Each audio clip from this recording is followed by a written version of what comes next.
Sa ngalan ng Ama, ng Anak, ng Espiritu Santo. Amen.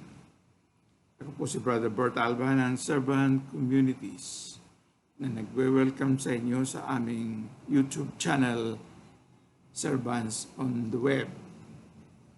Today, September 27, is the 26th Sunday in Ordinary Time.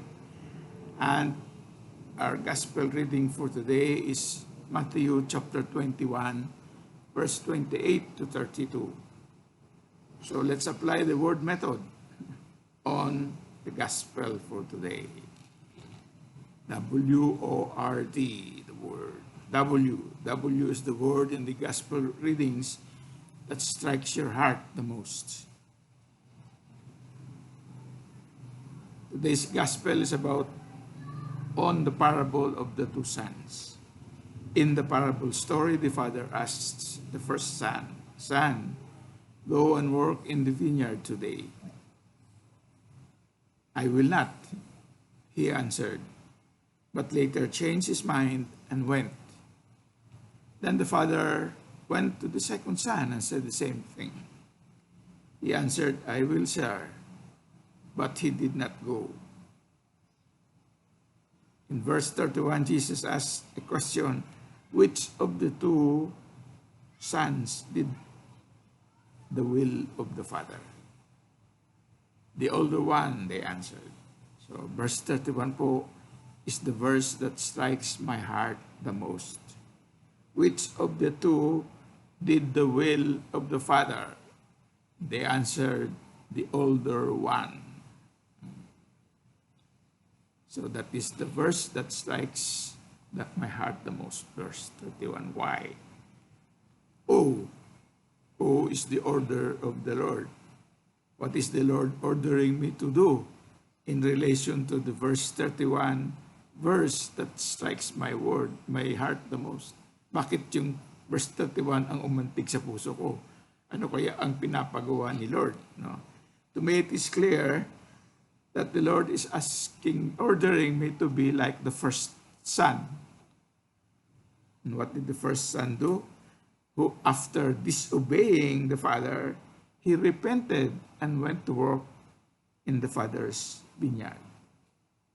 So what does working in the father's vineyard mean?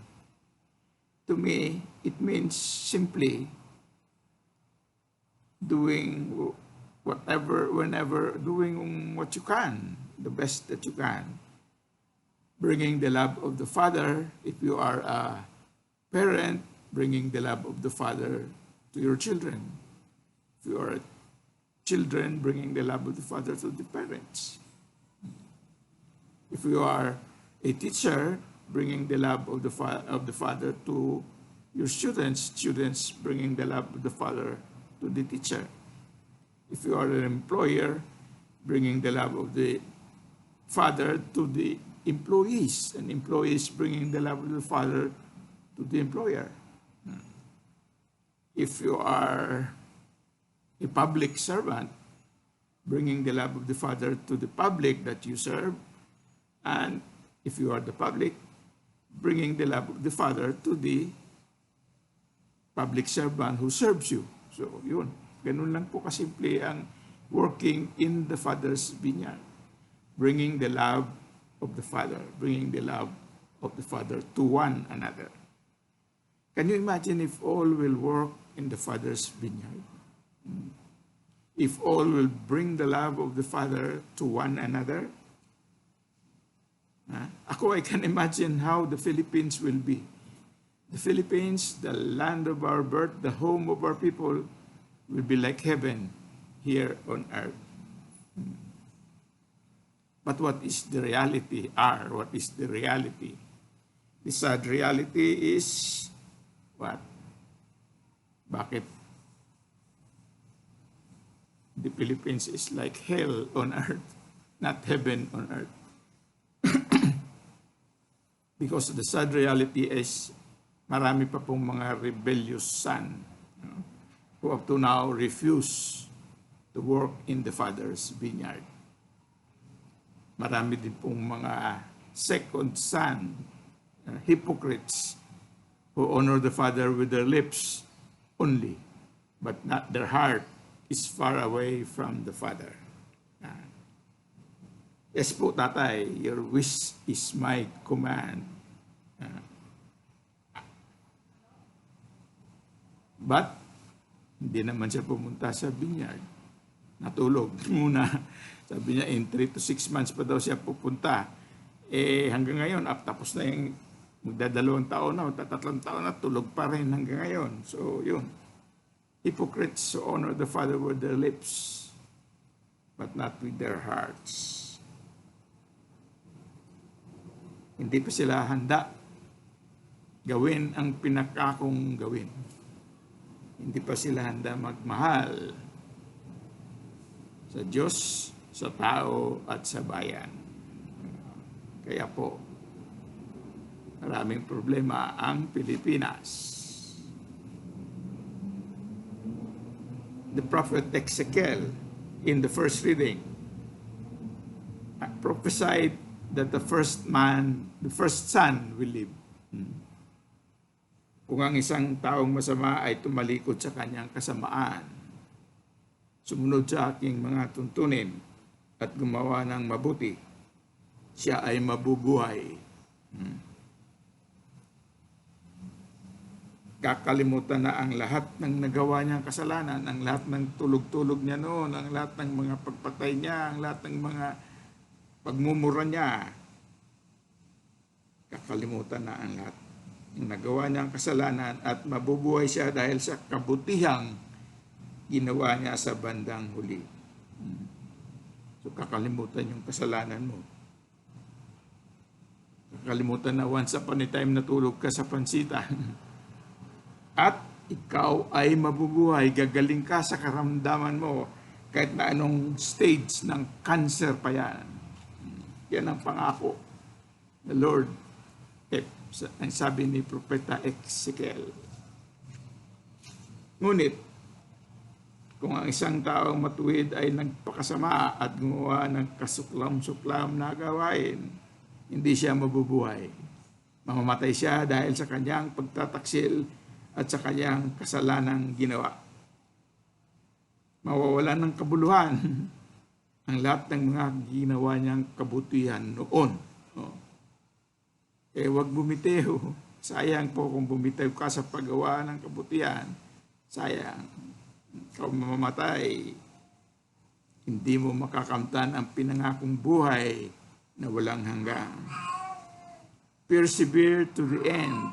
Cross the finish line for the prize that will last forever. Yan po ang 1 Corinthians 9 verse 25. So that's the reality. Kaya po maraming problema ang bahayan natin. Maraming mga rebellious sons who up to now refuses to work in the Father's vineyard.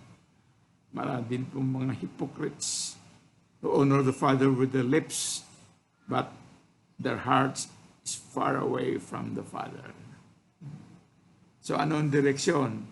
Direction, what is the specific steps or plans to bring the order of the Lord to work in His vineyard into our reality? Well, sa amin po sa servant communities, malinaw po yung aming direksyon. Ang aming direksyon po is to build evangelizing communities of love. Yan po ay pinaliwanag dito sa Uplan Kaligtasan. Ito po yung Uplan Kaligtasan na every Sunday po pinapaliwanag namin. Build evangelizing communities of love. This is the summary overview of Uplan Kaligtasan. Yung detalya po ng Uplan Kaligtasan is contained in a 5-volume operation manual. So, yan po kasi Uplan Kaligtasan, which we are trying to explain bits by bits every Sunday in our episode Uplan Kaligtasan. Yan. Kung interesado ko po kayong to put into practice this Uplan Kaligtasan, these teachings of Father Polinar in a Christian community setting, please contact Sister Exal at any of the cell phones that is in your screen, okay? Or email him She will refer you to a servant community nearest your area or to an organizer who can help you strengthen your existing Christian community or to help you start a Christian community of your own in your own area. So yan po. Call Sister Exal in the contact details there in the screen, in your screen. Father Polinar, founder of Servant Communities and Patsel Missionaries, and author of Upland Kaligtasan, has completed the race, has crossed the finish line, and have claimed the prize of everlasting life. Okay. Tinapos niya po ang kanyang on September 26. On September 25, last Friday, was his second birth anniversary in heaven. So second anniversary niya na po sa langit ng Friday.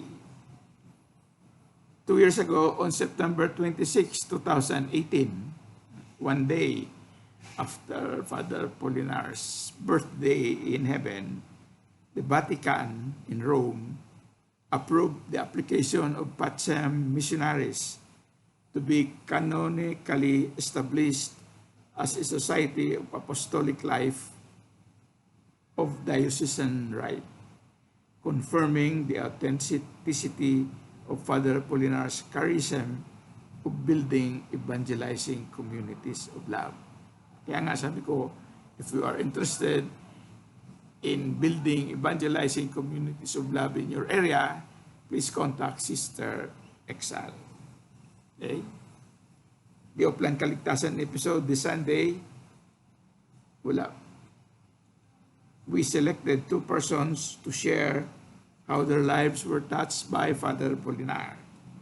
Please watch Tribute to Father Polinar after this episode. And we thank JSK Healing Online for the videos that we used in the tribute to Father Polinar. Bago po tayo magtapos, please like, share, and subscribe to our YouTube channel, okay, by clicking on the buttons below. Hanggang sa linggo po muli, kita-kita ulit tayo. Sa ngalan ng Ama, ng Anak, ng Espiritu Santo. Amen, Amen, Amen.